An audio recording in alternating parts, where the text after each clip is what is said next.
The night was stormy when Maravia was born, and the winds howled as if foretelling her fate. She was the daughter of a noble, Castilian warrior, and a mysterious woman of unknown origins. From childhood, Maravia displayed an uncanny ability to sense danger before it arrived. Legends whispered that she was blessed or cursed by ancient spirits of the land. As she grew, Maravia trained in swordsmanship, surpassing even the finest warriors of Castile. Her father tried to keep her from battle, but war soon came knocking on their gates. The Moors, fierce warriors from the south, sought to claim the kingdom of Castile. When the call to arms rang, Maravia defied tradition and rode to war in secret. On the battlefield, she fought with the grace of a dancer and the fury of a tempest. The enemy, unprepared for such a force, fell before her relentless strikes. But victory was short-lived, as treachery lurked in the shadows of her own camp. A jealous noble, fearing her rising fame, betrayed her position to the enemy.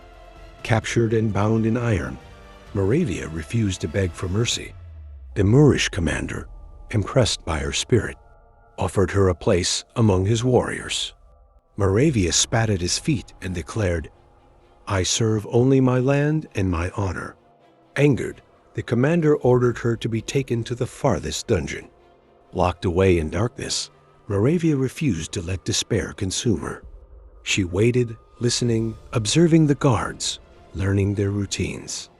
One fateful night, she used a loose stone to break her chains. Silently, she slipped through the halls, stealing a dagger from a sleeping guard. As she crept through the fortress, she heard whispers of an impending attack on Castile. Determined to warn her people, Maravia scaled the fortress walls under the cover of night.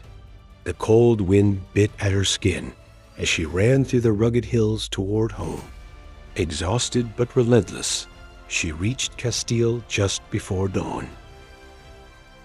She burst into the court, her voice urgent. "The Moors march upon us," she warned. "We must strike before they do." Some nobles scoffed at her, unwilling to heed the words of a woman. But her father, knowing her courage, convinced the king to trust her. The Castilian army rode at dawn, following Maravia's guidance through secret paths. They reached the Moorish camp before the enemy could organize their forces.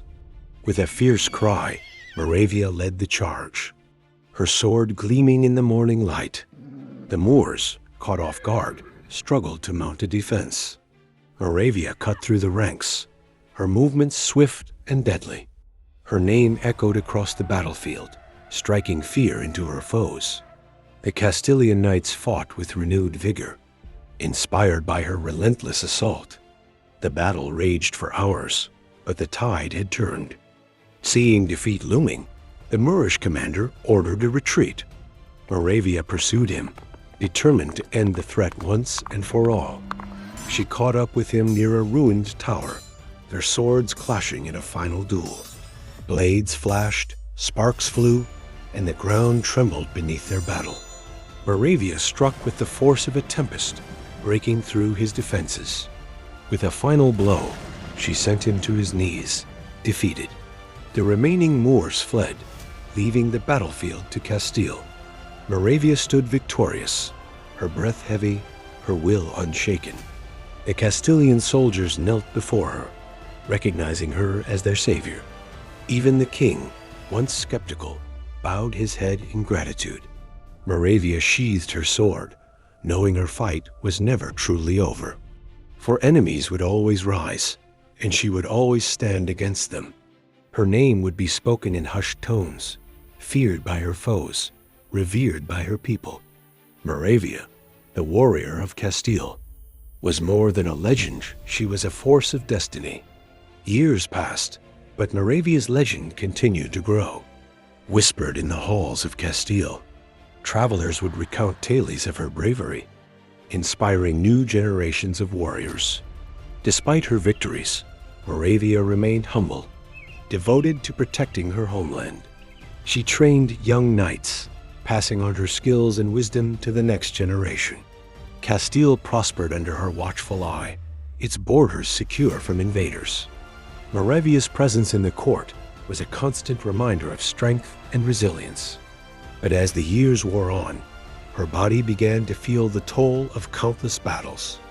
One day, she announced her retirement, passing her sword to her most trusted student.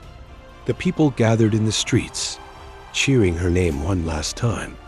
Maravia left the court, retreating to the hills she once ran through as a young girl. There, in the quiet of the countryside, she found peace at last. Legends say her spirit still watches over Castile, guarding it from harm. Maravia's name remains eternal, a beacon of courage and hope for all who hear it. And so, the warrior of Castile lives on, not in body, but in spirit and story. Her tale reminds us that true heroism lies in selfless deeds and unyielding resolve. The hills and fields of Castile whisper her name, a legend never to be forgotten.